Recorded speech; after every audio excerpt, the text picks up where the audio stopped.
The DNA test results in that courtroom changed everything. For 15 years, I thought I was just a stepmother fighting for my inheritance. Turns out, the son who screamed, "You're not family," had no idea how wrong he was. My name is Diana Fletcher, and I'm 58 years old.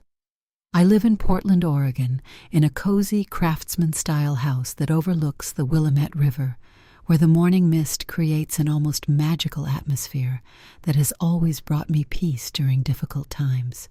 This house has been my sanctuary for the past 15 years, the place where I built a life with my late husband Robert and tried to create a loving family with his 2 sons from his previous marriage.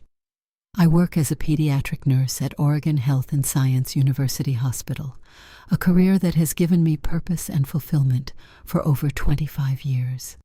Working with sick children and their families has taught me about resilience, hope, and the incredible power of love to heal even the most difficult situations. My colleagues often comment on my patience and my ability to connect with children who are scared or in pain, skills that I thought would translate naturally into being a stepmother to 2 boys who had lost their mother at such young ages. When I met Robert Fletcher 12 years ago, he was a widowed father struggling to balance running his successful auto repair business with raising 2 grieving boys who desperately needed stability and maternal care. Robert owned Fletcher's Auto Repair, a well-established shop in southeast Portland that specialized in vintage car restoration and had built a loyal customer base over 20 years of honest work and exceptional craftsmanship. Robert was 46 when we met. A kind and hard-working man who had been devastated by his wife Linda's death from breast cancer 3 years earlier. He was doing his best to be both father and mother to Travis, who was 20 at the time, and Kyle, who was 17, but he was clearly overwhelmed by the emotional and practical demands of single parenthood while running a demanding business. Travis Fletcher is now 32 years old and works as a mechanic at his father's shop, though he has always harbored dreams of expanding the business or starting his own automotive empire. Travis has Robert's mechanical aptitude and business instincts, but he also inherited a hot temper and a stubborn streak that often gets him into trouble with customers and employees. He's never been married, preferring to focus on cars and his career ambitions rather than building lasting relationships with women. From the beginning of my relationship with Robert, Travis viewed me with suspicion and resentment. He was old enough to remember his mother clearly, and seemed to believe that accepting me into their family would somehow betray Linda's memory or diminish the special bond he had shared with her. Travis made it clear that he considered me a temporary addition to their family and that he expected Robert to eventually come to his senses and prioritize his biological children over his new wife. Kyle Fletcher is now 29 years old and works as a paramedic for the Portland Fire Department. Kyle has always been more emotionally open and adaptable than his older brother, and he seemed to welcome my presence in their family during those early years. He was younger when Linda died and had fewer clear memories of her, which may have made it easier for him to accept another mother figure in his life. Kyle is married to a wonderful woman named Sarah, and they have 2 young children who call me Grandma Diana and seem to genuinely enjoy our time together. Kyle's ability to build healthy relationships and create his own family has always given me hope that at least one of Robert's sons understood the difference between honoring his mother's memory and shutting out new love and support. When Robert and I got married 15 years ago, I truly believed that I could help heal the wounds that Linda's death had left in their family. I approached my role as stepmother with the same dedication and care that I brought to my nursing career, understanding that these boys needed patience, consistency, and unconditional love to help them process their grief and learn to trust again. I spent countless hours helping with homework, attending school events, cooking family dinners, and trying to create traditions that would bring us together as a blended family. I never tried to replace Linda or erase her memory. Instead, I tried to honor her legacy while adding my own love and support to help her sons grow into successful, caring men. Robert was incredibly grateful for my efforts and often told me that I had saved his family during their darkest time. He made sure that Travis and Kyle understood how much I cared about them and how important our family unity was to his happiness and peace of mind. Robert frequently told people that marrying me was the best decision he had ever made and that I had given him a second chance at building a loving, stable home. The auto repair shop became increasingly successful during our marriage, partly because Robert was able to focus more fully on the business when he wasn't worried about managing household responsibilities and parenting duties alone. We expanded the shop's services to include custom restoration work for classic cars, which attracted customers from throughout the Pacific Northwest and significantly increased our annual revenue. Robert and I worked together to build financial security for our family, carefully saving money and making strategic investments that would provide for our future and ensure that Travis and Kyle would have opportunities to inherit a thriving business if they chose to continue their father's legacy. We never lived extravagantly, preferring to reinvest profits back into the business and maintain modest personal expenses that reflected our working-class values. Our marriage was genuinely happy and fulfilling, built on mutual respect, shared values, and deep affection that grew stronger every year we spent together. Robert often said that I had taught him it was possible to love again without forgetting his first love, and that Linda would have approved of the woman who was helping to raise her sons and care for her husband. The first serious cracks in my relationship with Travis appeared about 5 years ago, when he began making comments about his expectations for inheriting the auto shop and his concerns about my influence on Robert's business decisions. Travis seemed to believe that I was somehow manipulating Robert into making choices that would benefit me financially, rather than protecting the business legacy that should rightfully belong to his biological children. These concerns intensified when Robert began talking about formally updating his will to reflect our marriage and his desire to ensure that I would be financially secure if anything happened to him. Travis made several comments about how inappropriate it would be for me to inherit assets that had been built before our marriage and that should remain within the real family bloodline. "Dad, you need to think about what Mom would have wanted," Travis said during one particularly tense family dinner.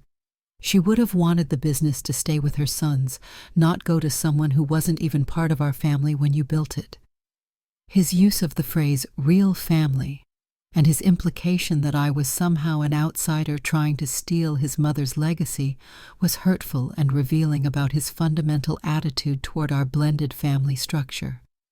Despite 15 years of marriage and my consistent efforts to love and support him, Travis still viewed me as a temporary addition rather than a permanent family member. Robert always defended me during these conversations, making it clear that his will and business decisions were his own choices, and that Travis's attitude toward me was unacceptable and hurtful. However, I could see that these conflicts were causing Robert stress and creating tension that affected our entire family dynamic. Kyle generally stayed out of these disputes, but I could tell that he was uncomfortable with his brother's hostility toward me and concerned about the impact these conflicts were having on our family relationships. Kyle often tried to change the subject or redirect conversations toward more positive topics, but he rarely directly confronted Travis about his disrespectful behavior. The situation became critical 18 months ago when Robert was diagnosed with pancreatic cancer. The diagnosis was devastating and unexpected, as Robert had always been healthy and active, despite being in his early 60s. The doctors gave him a prognosis of 6 to 12 months, depending on how well he responded to treatment and how aggressively the cancer progressed. During Robert's illness, I took a leave of absence from my nursing job to care for him full-time and help manage the auto shop's daily operations. The business continued to run smoothly thanks to loyal employees and Travis's mechanical expertise, but Robert remained actively involved in major decisions and customer relationships until just a few weeks before his death. As Robert's condition worsened, he became increasingly concerned about ensuring that his family would be taken care of after his death, and that his business legacy would continue to thrive under responsible management. He spent considerable time updating his legal documents and making sure that his wishes were clearly documented and legally binding. The story I'm about to tell you began the day after Robert's funeral, when Travis and Kyle asked me to meet with them to discuss the transition of family business responsibilities. I thought we were going to talk about how to work together to honor Robert's memory and continue his legacy. Instead, I was about to discover just how differently my stepsons viewed my place in the family that I had spent 15 years building with their father. My life in Portland had settled into a comfortable rhythm over the 15 years Robert and I were married. Our house on SE Division Street was perfectly located between my hospital job and Robert's auto shop, allowing both of us to maintain demanding careers while still having time for family dinners, weekend activities, and the quiet moments of connection that make a marriage strong and fulfilling. Working as a pediatric nurse at OHSU had always been more than just a job for me. It was a calling that gave my life meaning and purpose. Every day I worked with children facing serious illnesses and their families navigating some of the most frightening experiences of their lives. The work required patience, empathy, and the ability to provide comfort and hope during extremely difficult circumstances. My colleagues often commented on my natural ability to connect with scared children and anxious parents, helping them feel safe and supported during medical procedures and hospital stays. These skills, patience, nurturing, and the ability to provide stability during crisis, were exactly what I thought would make me a good stepmother to two boys who had experienced the trauma of losing their mother at such young ages. Robert's auto repair shop was located in a converted warehouse in southeast Portland's industrial district, surrounded by other small businesses that formed the backbone of the local working-class economy. Fletcher's Auto Repair had built its reputation on honest pricing, quality workmanship, and Robert's genuine passion for helping people keep their vehicles running safely and reliably. The shop specialized in both routine maintenance for everyday drivers and complex restoration work for vintage car enthusiasts who appreciated Robert's attention to detail and his ability to solve mechanical problems that stumped other mechanics. Over 20 years, Robert had built relationships with customers who trusted him completely and often referred friends and family members to his shop. The business employed 4 full-time mechanics in addition to Robert and Travis, along with a part-time bookkeeper and a receptionist who handled customer service and scheduling. The shop generated steady profits that allowed Robert and me to live comfortably while saving money for retirement and building assets that could provide security for our family's future. My daily routine during our marriage typically began at 6 a.m, when I would make coffee for Robert and myself before we both left for our respective jobs. I worked 12-hour shifts at the hospital 3 days a week, which gave me time to handle household responsibilities and spend quality time with Robert on my days off. Robert usually worked Monday through Friday at the shop, with occasional weekend hours when customer emergencies or special projects required his attention. Our evenings together were precious time that we used to reconnect after long work days and plan for weekend activities or family gatherings. We often cooked dinner together, sharing stories about our days and discussing everything from local politics to our dreams for retirement travel. Robert was an excellent cook who had learned to prepare meals for his sons after Linda's death, and he enjoyed teaching me his favorite recipes and family traditions. Weekends were typically spent on home improvement projects, visits with Kyle and Sarah's family, or recreational activities that Robert and I both enjoyed. We loved hiking in the Columbia River Gorge, exploring Portland's farmers markets, and attending live music events that showcased the city's vibrant arts scene. Robert had introduced me to his passion for vintage cars, and we often spent Saturday mornings at car shows or swap meets where he could network with other enthusiasts and potential customers. My relationship with Travis had always been complicated and somewhat tense, despite my consistent efforts to treat him with respect and affection. Travis seemed to view my presence in his family as an intrusion that somehow diminished his special relationship with Robert, or threatened his position as the oldest son and heir apparent to the family business. During family gatherings, Travis often made comments that seemed designed to emphasize my status as an outsider or to remind everyone that I hadn't been part of their family during the important years when he and Kyle were growing up. He would tell stories about his childhood with Robert and Linda that pointedly excluded any acknowledgement of my role in their current family life. Or he would make references to family traditions and memories that predated my arrival. "Remember when Mom used to make her famous chocolate chip cookies for the shop's Christmas party?" Travis would say during holiday celebrations, looking directly at me as if to emphasize that I could never replace Linda's special contributions to their family traditions. These comments were hurtful, but I tried to respond with grace and understanding, recognizing that Travis was still processing grief and struggling with loyalty conflicts that are common in blended families. I never tried to compete with Linda's memory or suggest that my role was equivalent to hers. Instead, I tried to honor her legacy while carving out my own space in their family structure. My relationship with Kyle was significantly warmer and more reciprocal, though he was careful not to appear disloyal to Travis or to his mother's memory. Kyle often asked for my advice about relationship issues, career decisions, and parenting challenges, treating me as a trusted family member whose perspective he valued and respected. Kyle's wife, Sarah, had become a genuine friend over the years, and we enjoyed shopping trips, movie dates, and conversations about everything from child-rearing strategies to career aspirations. Sarah often told me how grateful she was that Kyle had a maternal figure in his life who could provide guidance and support as he navigated the challenges of marriage and fatherhood. Kyle and Sarah's children, Emma and Jacob, were 6 and 4 years old respectively, and they had known me as Grandma Diana for their entire lives.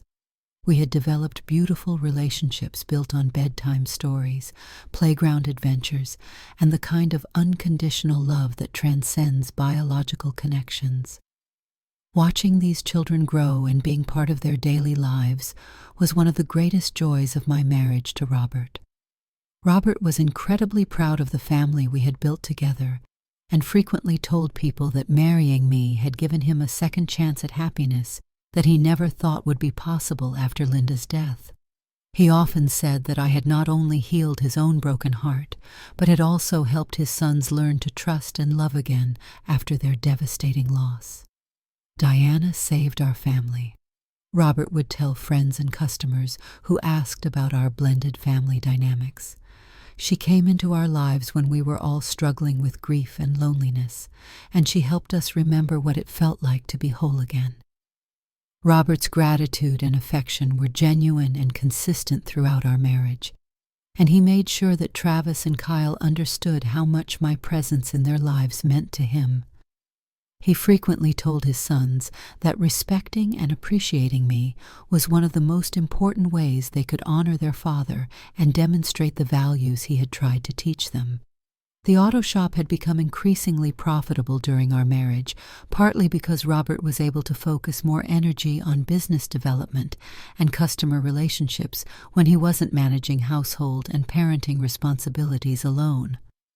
We had expanded the shop's services, updated equipment, and built a reputation for vintage car restoration that attracted customers from throughout the Pacific Northwest. Robert and I worked together to manage the business's finances, plan for growth opportunities, and build assets that would provide security for our future and inheritance opportunities for Travis and Kyle if they chose to continue their father's legacy. We lived modestly and reinvested profits back into the business, understanding that building long-term value was more important than immediate luxury or extravagant spending. Our marriage was built on mutual respect, shared values, and genuine affection that deepened every year we spent together. We talked openly about our hopes for the future, our concerns about family relationships, and our desire to create a legacy that would honor both Linda's memory and our own contributions to the family's well-being. Robert often expressed concerns about Travis's attitude toward me, and his apparent belief that his biological relationship with Robert entitled him to special treatment or consideration. Robert made it clear that he expected both of his sons to treat me with the same respect and appreciation they would show any beloved family member, and that their behavior toward me was a reflection of their character and their respect for his choices. Travis needs to understand that Diana is my wife and a permanent part of this family, Robert said during one of our many conversations about family dynamics. His mother's death was tragic, but that doesn't mean we can't love again or that new family members are somehow threats to Linda's memory. As Robert's health began to decline, our conversations increasingly focused on his desire to ensure that I would be financially secure and emotionally supported after his death. He was determined to update his legal documents to reflect our marriage and his wishes for asset distribution, despite Travis's obvious disapproval and his concerns about family conflicts that might arise after his death. "I won't leave you vulnerable to Travis's resentment," Robert told me during one of our most serious discussions about his will and estate planning. "You've been a loving wife and mother to my sons, and you deserve to be protected and provided for according to my wishes, not according to Travis's sense of biological entitlement." The stage was being set for conflicts that would test everything I thought I knew about family, loyalty, and the legal realities of inheritance in blended families. Robert's death would reveal not only Travis's true feelings about my place in their family, but also secrets that would change our understanding of family relationships in ways that none of us could have anticipated. Robert's final months were a heartbreaking blend of precious family time and the gradual deterioration that comes with terminal cancer. As his condition worsened, I took a complete leave of absence from my nursing job to provide round-the-clock care and ensure that he could spend his remaining time at home surrounded by love and familiar comforts, rather than in a sterile hospital environment. During those final weeks, Robert was determined to have serious conversations with Travis and Kyle about the future of the auto shop and his expectations for how they would treat me after his death. These discussions were emotionally charged and revealed deep-seated tensions that had been simmering beneath the surface of our family relationships for years. "Boys, I need you to understand that Diana has been more than just my wife," Robert said during one particularly difficult family meeting in our living room.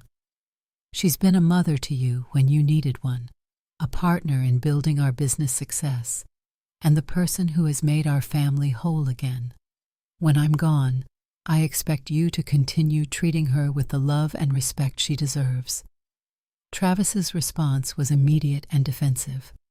"Dad, of course we care about Diana. But you have to understand that she's not our real mother, and this isn't really her business or her family legacy. The shop should stay with your actual sons, the people who carry your blood and your name." Kyle looked uncomfortable with Travis's blunt statement, but didn't directly contradict his older brother. Instead, he tried to redirect the conversation toward more practical matters like business operations and customer relationships, avoiding the emotional minefield of family hierarchy and inheritance rights. Robert was clearly hurt and frustrated by Travis's attitude, but his illness left him with limited energy for extended conflicts or detailed explanations of his decision-making process. He made it clear that his will and estate planning reflected his values and his assessment of what would be best for everyone involved, and that those decisions were final regardless of Travis's objections. "Travis, I've made my decisions about asset distribution based on 15 years of observing how different family members have treated each other and contributed to our family's well-being," Robert said firmly. "Those decisions reflect my values and my judgment, and they're not subject to negotiation or revision based on anyone's sense of biological entitlement." The day after Robert's funeral, Travis and Kyle asked me to meet with them at the auto shop to discuss what they called the transition period and sorting out business responsibilities. I assumed this would be a collaborative conversation about how to honor Robert's memory while ensuring the continued success of his business legacy. Instead, I walked into what felt like an ambush designed to pressure me into immediately transferring ownership of the auto shop to Travis and Kyle, without regard for Robert's actual wishes or my legal rights as his widow and primary beneficiary. "Diana, we've been thinking about the situation, and we believe the best thing for everyone would be for you to sign over ownership of the shop to Travis and me," Kyle said, his tone attempting to sound reasonable and collaborative. "You don't really understand the auto repair business, and it would be too much stress for you to try to manage something so complicated while you're grieving." Travis was more direct and aggressive in his approach. "Look, Diana, let's be honest about this. Dad left you the shop because he felt guilty about asking you to take care of him during his illness, but everyone knows this business should stay with the family. You can keep the house and whatever savings Dad left you, but the shop needs to go to his real sons." I was shocked by their assumption that I would simply hand over assets worth several $100,000 without any discussion of Robert's actual wishes or consideration of my own financial security. Their use of phrases like real sons and real family made it clear that they had never truly accepted me as a legitimate family member despite 15 years of marriage and my consistent efforts to love and support them.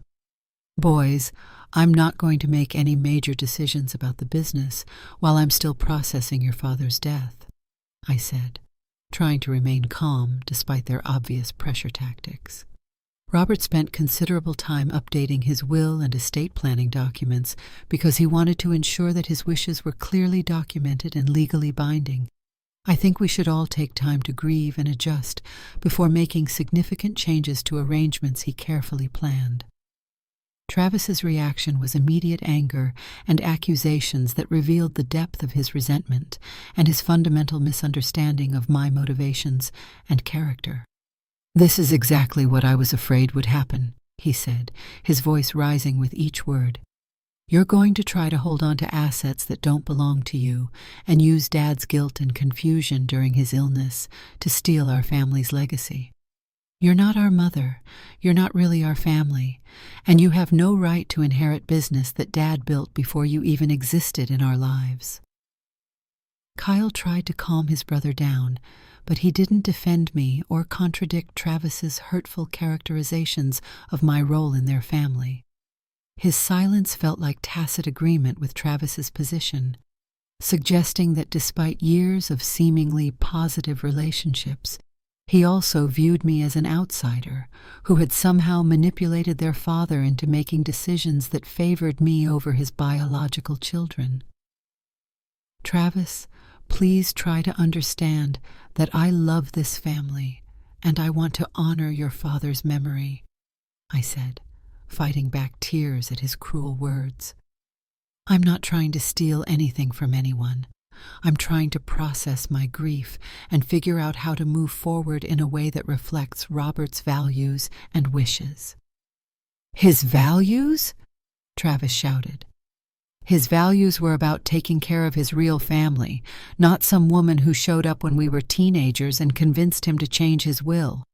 You manipulated a sick, dying man into leaving you assets that should go to his biological children. That's not love, Diana. That's theft."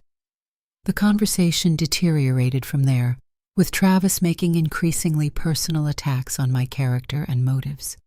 He accused me of being a gold digger who had targeted a vulnerable widower, of manipulating Robert's emotions during his illness, and of using my nursing skills to gain undue influence over his medical and legal decisions. "You probably encouraged him to make those will changes when he was on pain medication and couldn't think clearly," Travis said, his accusations becoming more wild and hurtful. "A real wife would want her husband's assets to go to his children, not try to steal their inheritance for herself." Kyle finally spoke up, but not to defend me or correct his brother's cruel characterizations. Instead, he tried to find a middle ground that would resolve the conflict without requiring him to take sides or defend my position. "Look, maybe we can work out some kind of arrangement where Diana keeps part of the business value but transfers ownership to us," he suggested. "That way everyone gets something, and we can avoid family conflicts that would hurt Dad's memory." His suggestion that I should compromise my legal rights to avoid family conflicts revealed that he too viewed my inheritance as somehow illegitimate or inappropriate, despite Robert's clear intentions and legal documentation of his wishes. I left the auto shop that day feeling devastated and betrayed by two young men I had loved and supported for 15 years. Their immediate assumption that I would voluntarily surrender assets Robert had carefully planned to leave me suggested that they had never truly viewed me as a real family member deserving of consideration or respect. Over the following weeks, Travis and Kyle's pressure tactics escalated into harassment and attempts to turn other family members and community members against me. Travis began telling customers at the auto shop that I was trying to steal the business from Robert's real family, painting me as a manipulative outsider who had taken advantage of a grieving widower. He also contacted Robert's extended family members, including his brother and sister who lived in other states, trying to convince them to pressure me into transferring the business to him and Kyle. Travis presented a version of events that portrayed me as a greedy stepmother who had manipulated their dying brother into changing his will to favor his wife over his biological children. Kyle participated in these efforts more passively, but his failure to defend me or correct Travis's false characterizations felt like a betrayal that was almost worse than Travis's direct attacks. Kyle had always seemed to accept and appreciate my role in their family, but when faced with potential inheritance conflicts, he chose loyalty to his brother over fairness to the woman who had helped raise him. The situation reached a breaking point when Travis began making legal threats, claiming that he would challenge Robert's will on grounds of undue influence and mental incapacity. He hired an attorney who specialized in will contests and began demanding access to Robert's medical records and financial documents to build a case for overturning his inheritance decisions. "Diana, you can make this easy on yourself by signing over the business voluntarily, or you can force us to take legal action that will expose everything about how you manipulated Dad during his illness," Travis said during our final conversation before I hired my own attorney. "You're not part of this family anymore," he shouted as I left the auto shop for what I thought would be the last time. "When this is over, everyone will know exactly what kind of person you really are." His declaration that I was no longer part of their family was devastating and final, but it also clarified the situation in a way that helped me understand what I was really fighting for: This wasn't just about money or business ownership. It was about honoring Robert's memory and defending the legitimacy of our marriage and the family we had built together. Little did Travis know that his legal challenge would uncover secrets that would prove he was more wrong about family relationships than he could ever have imagined. After Travis's final confrontation at the auto shop, where he declared that I was no longer part of this family, I realized that I had no choice but to hire legal representation to protect my inheritance rights and defend Robert's carefully planned estate distribution. The young men I had helped raise for 15 years were now treating me like an enemy, and their determination to challenge Robert's will meant I needed professional help to navigate the complex legal battle ahead. I spent several days researching estate and probate attorneys in Portland, looking for someone who specialized in will contests and family disputes involving blended families. The legal situation was more complicated than I had initially realized, as Travis's claims of undue influence and mental incapacity could potentially delay probate proceedings for months or even years while investigators examined Robert's medical records and financial decisions. I ultimately chose Margaret Chen, a highly respected probate attorney who had successfully defended numerous inheritance cases involving stepfamilies and will challenges. Margaret's initial consultation revealed that Travis's legal strategy was more sophisticated and potentially damaging than I had understood, and that defending my rights would require extensive documentation and possibly expert testimony about Robert's mental state during his final months. "Diana, you need to understand that will contests involving undue influence claims can be extremely invasive and emotionally difficult," Margaret explained during our first meeting. "Travis's attorney will examine every aspect of your relationship with Robert, your involvement in his medical care, and any conversations you had about estate planning during his illness." Margaret's investigation into Robert's estate planning process revealed that my late husband had been exceptionally thorough in documenting his intentions and ensuring that his will would withstand potential challenges from family members who might disagree with his decisions. Robert had worked with his own attorney, James Morrison, to update his will 3 separate times during our marriage, with the most recent revision occurring over a year before his cancer diagnosis. "Your husband was clearly concerned about potential family conflicts after his death," Margaret said, after reviewing Robert's legal files. "He took unusual steps to document his reasoning for asset distribution and to ensure that his mental capacity at the time of will preparation could not be questioned." The documentation included detailed written statements from Robert explaining his decision to leave the auto shop to me rather than to Travis and Kyle, along with medical evaluations confirming his mental competency and letters from friends and business associates who could testify to his clear thinking and deliberate decision-making process. However, as Margaret's investigation deepened, she discovered something unexpected in Robert's personal papers that would eventually change everything we thought we knew about family relationships and inheritance rights. Hidden among his business records and personal documents, Margaret found a manila envelope marked "Private," to be opened only in case of legal challenges to my will. "Diana, your husband left very specific instructions about this envelope," Margaret said, her voice carrying a tone of professional curiosity mixed with personal concern. "He wanted it opened only if his will was formally challenged in court, and only in the presence of all parties involved in the dispute."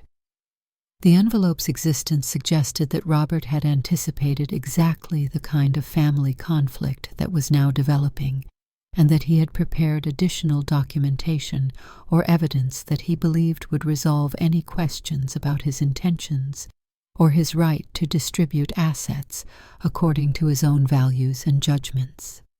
Margaret filed the necessary legal responses to Travis's will challenge, but she also began preparing for what she suspected would be revelations that could dramatically alter the entire family dispute.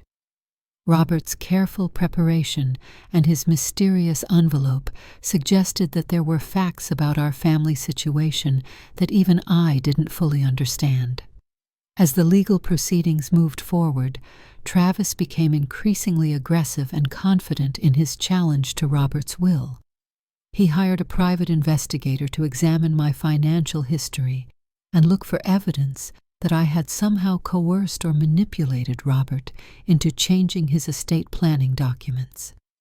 The investigator contacted my former colleagues at the hospital, our neighbors, and even some of Robert's customers, asking questions designed to uncover evidence of inappropriate influence or gold-digging behavior.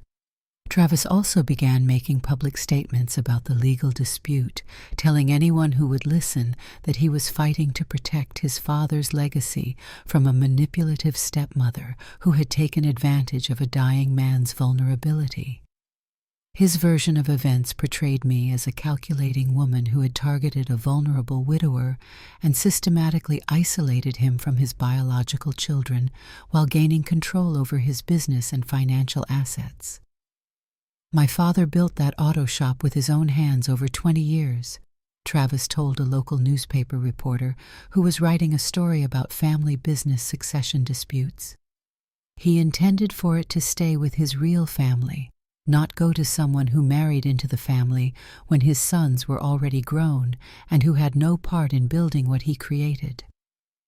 Kyle's position throughout this period was more ambiguous and perhaps more hurtful than Travis's direct attacks.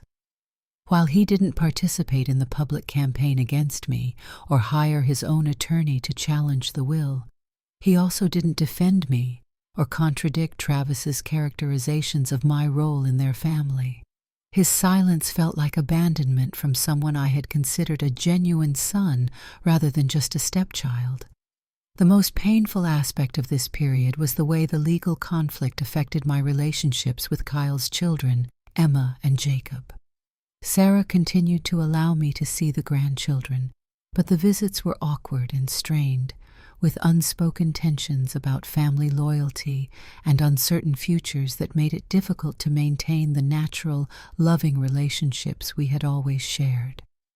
"Grandma Diana, why is Uncle Travis mad at you?" 6-year-old Emma asked during one particularly difficult visit. "Mommy and Daddy say there's grown-up problems, but I don't understand why everyone is sad all the time." Explaining complex family disputes to young children while protecting them from adult conflicts and maintaining appropriate boundaries was emotionally exhausting and heartbreaking.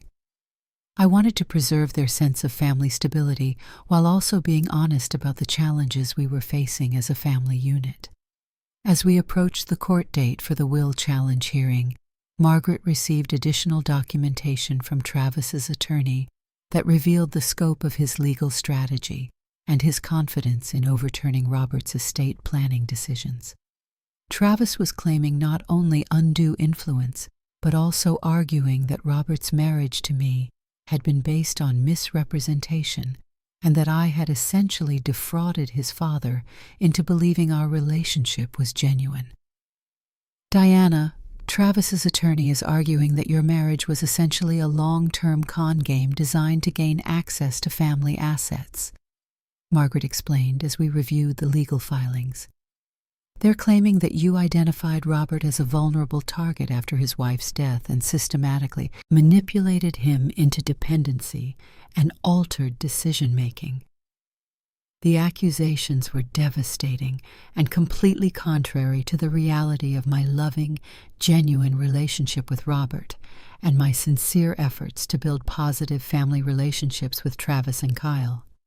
However, I knew that defending against these charges would require more than just my testimony about my motivations and feelings. It would require objective evidence and possibly revelations that could expose the accuser's own misconceptions and errors. The court date was scheduled for a Tuesday morning in late September, and Margaret prepared me for what she expected would be a contentious hearing where Travis's attorney would present evidence and testimony designed to prove that Robert's will should be overturned based on undue influence and mental incapacity claims. However, Margaret said during our final preparation meeting, I have a feeling that your husband's mysterious envelope contains information that will significantly change the trajectory of this case. Robert was clearly a careful, thoughtful man who anticipated exactly this kind of challenge and prepared accordingly. The night before the court hearing, I sat in the house Robert and I had shared for 15 years, looking through photo albums and mementos from our marriage, and thinking about the family we had tried to build together. Despite all the legal maneuvering and personal attacks, I remained confident that Robert's love for me had been genuine, and that his estate planning decisions reflected his true values and intentions. I also found myself thinking about the envelope that Robert had hidden among his papers, wondering what secrets or revelations it might contain that he had considered important enough to preserve for exactly this kind of family crisis. Robert had always been a man who planned carefully and thought several steps ahead, and his preparation for will challenges suggested that he had understood his family dynamics better than any of us had realized. The next morning would bring revelations that would change everything Travis thought he knew about family, inheritance, and the biological relationships he had used to justify his sense of entitlement and his cruel treatment of the woman who had loved and supported him for 15 years. The Multnomah County Courthouse was imposing and formal as I walked through its doors on that Tuesday morning in September, accompanied by my attorney, Margaret Chen, and carrying the weight of 15 years of family memories and the hope that justice would ultimately prevail. The probate hearing was scheduled for 9 o'clock in Judge Patricia Reynolds' courtroom, and I knew that the next few hours would determine not only my financial future, but also whether Robert's final wishes would be honored or overturned by his biological son's legal challenge. Travis and Kyle were already seated at the plaintiff's table with their attorney, David Morrison, when Margaret and I entered the courtroom. Travis looked confident and determined, frequently whispering to his lawyer and reviewing documents that I assumed contained the evidence they planned to present about my alleged manipulation and undue influence over Robert during his final months. Kyle appeared less comfortable with the proceedings, glancing nervously around the courtroom and avoiding eye contact with me when I took my seat at the defendant's table. His reluctance to be there was obvious, but his presence alongside Travis sent a clear message about family loyalty and his ultimate decision to support his brother's challenge rather than defend my inheritance rights. Judge Reynolds was a dignified woman in her early 60s who had built a reputation for fairness and thorough analysis in complex probate cases. She began the hearing by reviewing the basic facts of Robert's estate and the specific claims being made by Travis and Kyle in their challenge to his will. "Mr. Morrison," Judge Reynolds said, addressing Travis's attorney, "please present your evidence regarding claims of undue influence and mental incapacity in Robert Fletcher's estate planning decisions." David Morrison stood and began his presentation with a detailed timeline of Robert's illness and my involvement in his medical care, suggesting that I had used my nursing background and access to his physicians to gain inappropriate control over his decision-making process. He presented testimony from a handwriting expert who claimed that some of Robert's signatures on estate planning documents appeared inconsistent with his normal signing patterns, implying possible forgery or coercion. "Your Honor, the evidence shows a clear pattern of Diana Fletcher isolating Robert Fletcher from his biological children while gaining increasing control over his medical treatment, financial decisions, and legal planning," Morrison argued. Mrs. Fletcher used her professional medical knowledge and her position as caregiver to manipulate a dying man into changing his will to favor her over his natural heirs. Morrison's presentation included character witnesses who testified about my calculating behavior and my apparent focus on financial security rather than genuine family relationships. He presented financial records showing the significant value of the auto shop and argued that my inheritance represented an inappropriate windfall that Robert would never have intended if he had been thinking clearly and acting independently. Travis testified emotionally about his father's declining mental state during his illness and his belief that I had prevented him and Kyle from having meaningful input into Robert's end-of-life decisions. His testimony painted me as a manipulative outsider who had wedged herself between Robert and his real family for financial gain. My father built that business with his own hands, and he always intended for it to stay with his sons, Travis said, his voice breaking with apparent emotion. Diana convinced him to change his will when he was sick and confused, taking advantage of his gratitude for her nursing care to steal our family's legacy. When Morrison finished his presentation, Judge Reynolds turned to Margaret Chen for my defense. Margaret stood calmly and approached the bench with a measured confidence that suggested she had been waiting for exactly this moment. Your Honor, before I present Mrs. Fletcher's defense against these baseless accusations, I believe the court needs to examine evidence that Robert Fletcher specifically prepared for this exact situation, Margaret said, holding up the mysterious sealed envelope that we had discovered among Robert's papers. Robert Fletcher was a careful, intelligent man who anticipated that his estate planning decisions might be challenged by family members who disagreed with his values and priorities, Margaret continued. He left specific instructions that this envelope should be opened only in the event of formal legal challenges to his will and only in the presence of all parties involved in the dispute. Judge Reynolds examined the envelope and Robert's written instructions, then ordered that it be opened in open court with all parties present. Margaret carefully opened the sealed envelope and removed its contents: several documents, photographs, and what appeared to be official laboratory reports.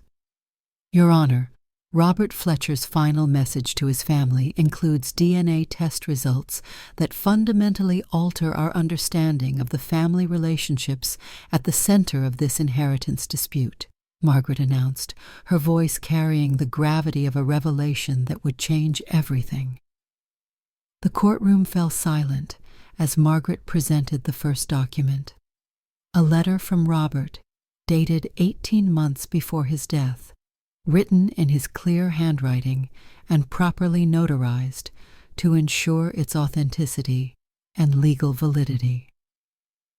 Robert Fletcher's letter explains that he commissioned private DNA testing after becoming concerned about certain physical characteristics and family medical history inconsistencies that had puzzled him for years, Margaret read aloud. The testing revealed that Travis Fletcher is not his biological son, despite being raised as such throughout his entire life. The silence in the courtroom was profound and shocking. Travis's face went completely white, and he stared at Margaret as if he couldn't process what he was hearing.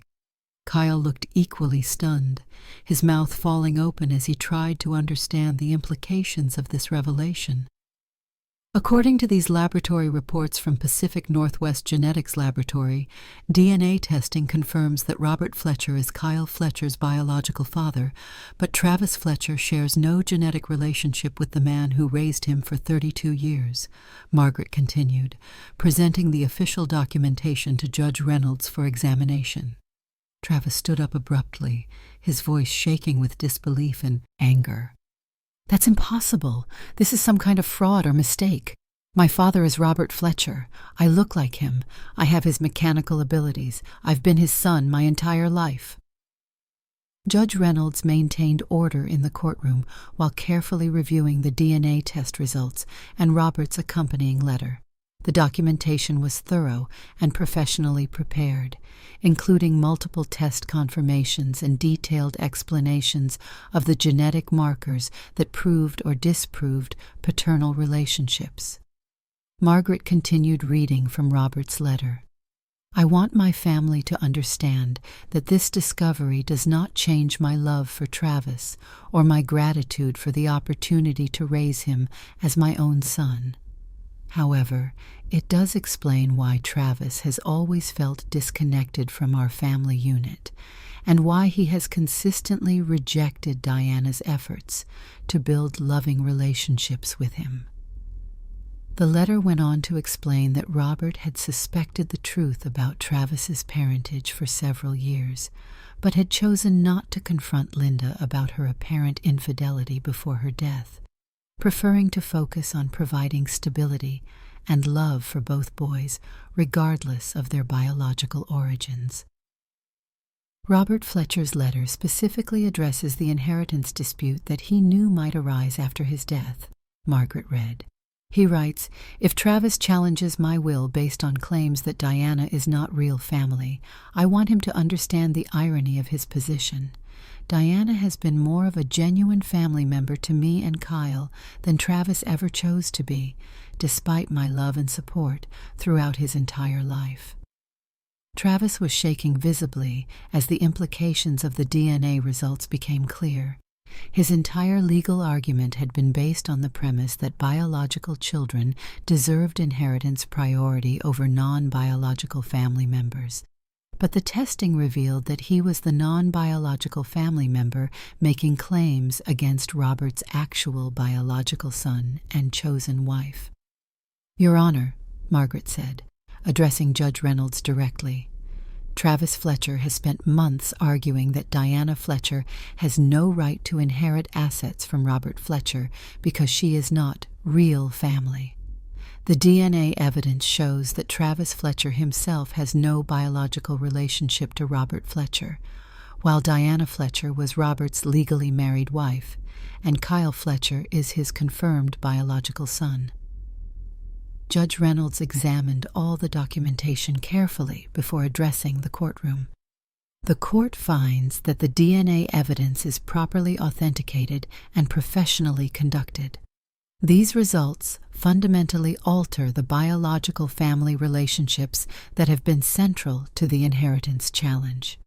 She turned directly to Travis, her expression combining legal authority with human compassion for someone whose entire identity had just been shattered.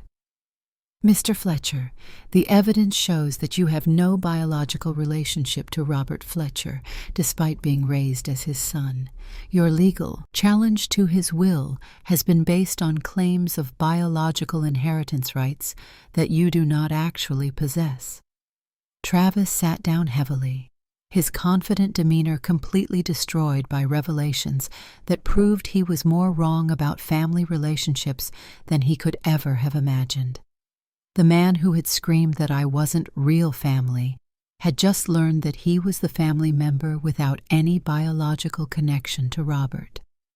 Kyle was staring at his brother with a mixture of shock and sympathy, clearly struggling to process the revelation that they were half-brothers rather than full siblings, and that Travis's entire sense of identity and entitlement had been based on a fundamental misunderstanding of his biological relationships.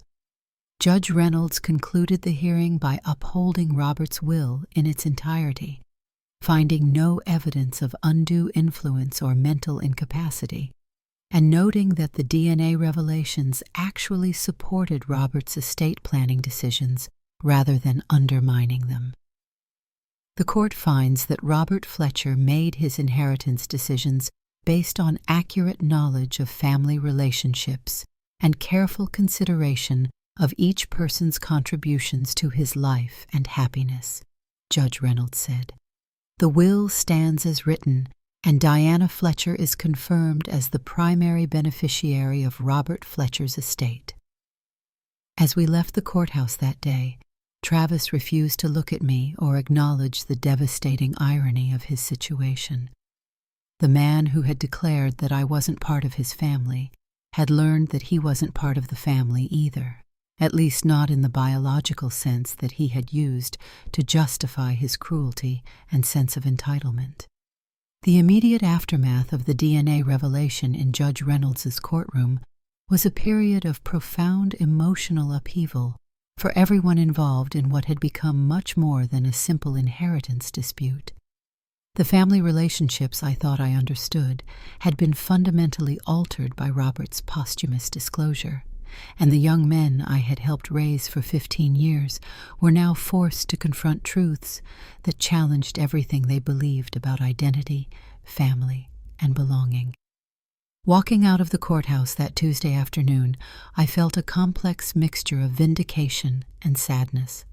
Robert's will had been upheld, and my inheritance rights confirmed, but the victory felt hollow because it had come at the cost of destroying Travis's sense of identity and potentially ending any hope of reconciliation with the family I had tried so hard to preserve and protect. Margaret Chen accompanied me to a quiet coffee shop near the courthouse where we could process the morning's revelations and discuss the practical implications of the court's decision. The legal battle was over, but the emotional and relational consequences were just beginning to unfold.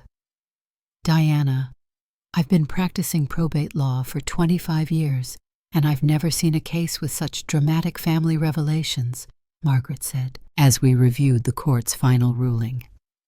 Robert was obviously a very thoughtful man who understood his family dynamics much better than anyone realized.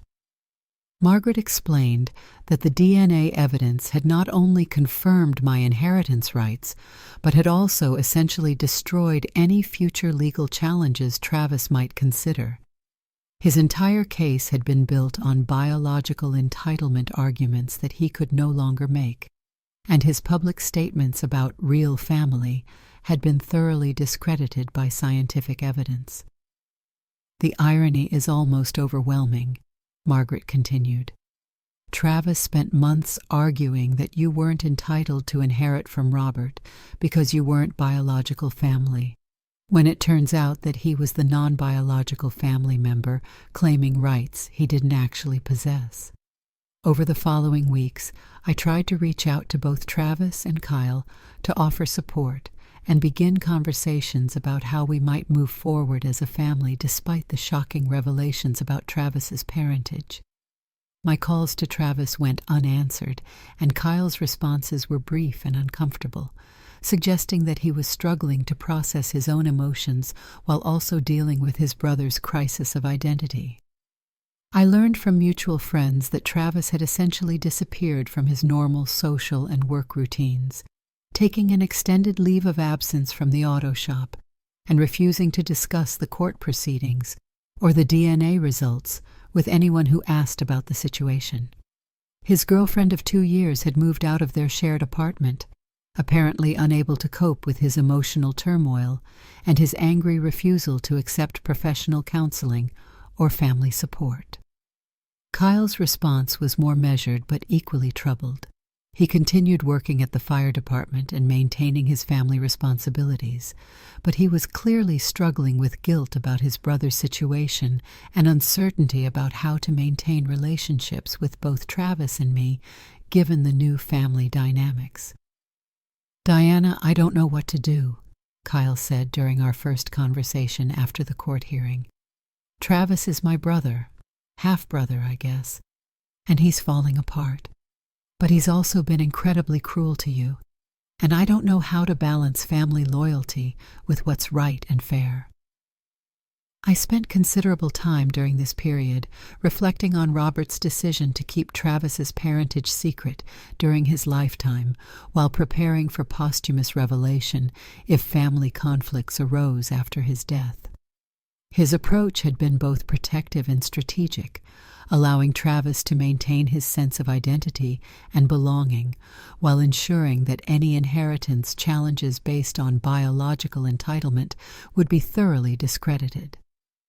Robert knew exactly what kind of person Travis was and how he would react to inheritance decisions that didn't favor him, I realized during one of my conversations with Margaret. He also knew that Travis would use biological arguments to justify his sense of entitlement, so he prepared evidence that would expose the flaws in that reasoning. 3 months after the court hearing, Kyle called to ask if he could visit me to discuss family relationships and his hopes for rebuilding some kind of positive connection despite everything that had happened. His visit was the first step toward healing that I had experienced since Robert's death, and it gave me hope that at least one of the young men I had helped raise understood the difference between biological relationships and chosen family bonds. Diana, I want you to know that I'm ashamed of how Travis and I treated you after Dad died, Kyle said as we sat in the living room where we had shared so many family conversations over the years. We let grief and greed turn us into people Dad would have been disappointed in, and we hurt someone who had been nothing but loving and supportive to our family.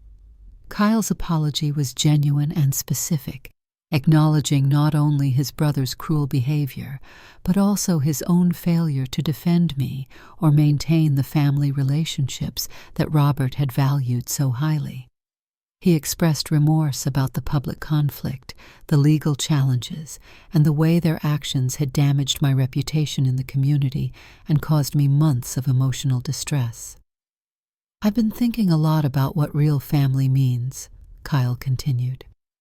Travis spent all that time talking about blood relationships and biological inheritance, but you were the one who showed up for our family when we needed support. You took care of Dad during his illness. You helped raise us when we were teenagers dealing with Mom's death, and you tried to keep us together as a family even when we were treating you terribly. Over the following months, Kyle made consistent efforts to rebuild our relationship based on mutual respect and genuine affection rather than biological obligation or inheritance expectations.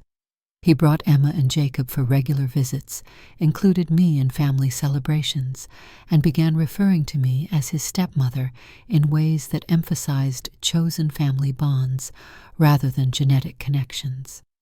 Kyle also attempted to serve as an intermediary between Travis and me, hoping to facilitate some kind of reconciliation or at least peaceful coexistence.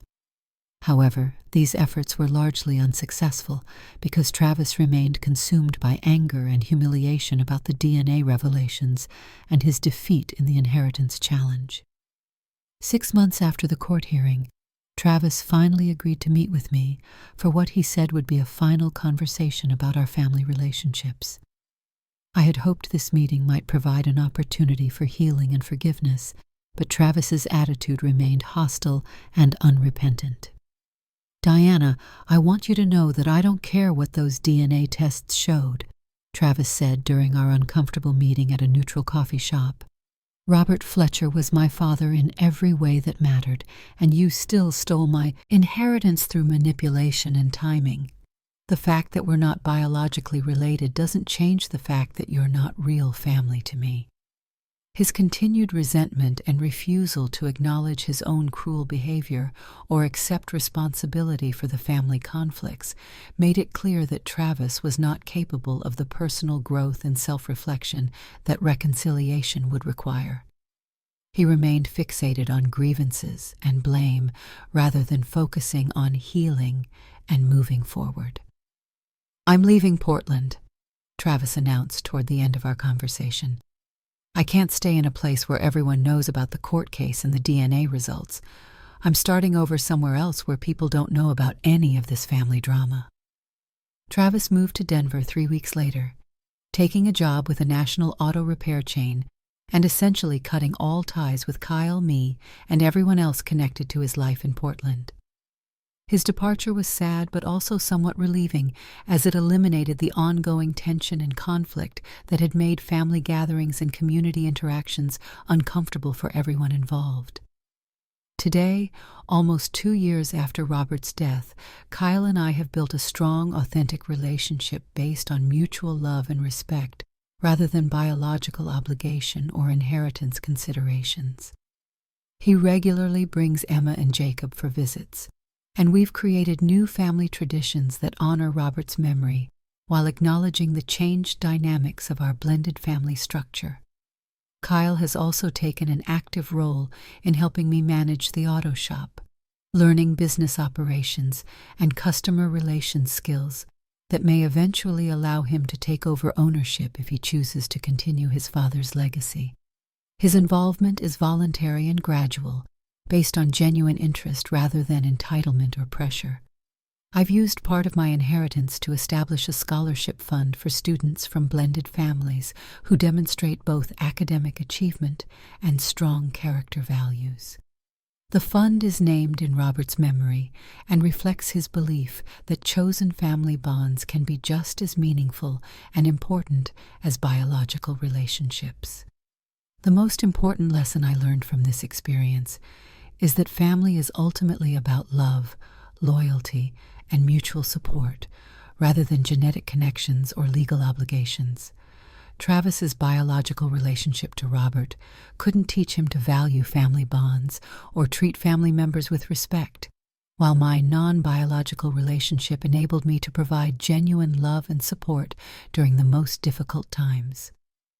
Robert's posthumous revelation about Travis's parentage wasn't intended to be cruel or vindictive. It was intended to teach important lessons about the difference between earned relationships and assumed entitlement. Sometimes the people who claim the strongest family bonds are the ones who contribute the least to family well-being, while the people who are dismissed as outsiders are actually the ones holding everything together. The judge's correction that day in court wasn't just about DNA test results or inheritance law. It was about the fundamental truth that real family is created through choices, actions, and commitment, rather than through biology alone. Travis learned that screaming, "You're not part of this family," can reveal more about your own family status than you ever intended to discover.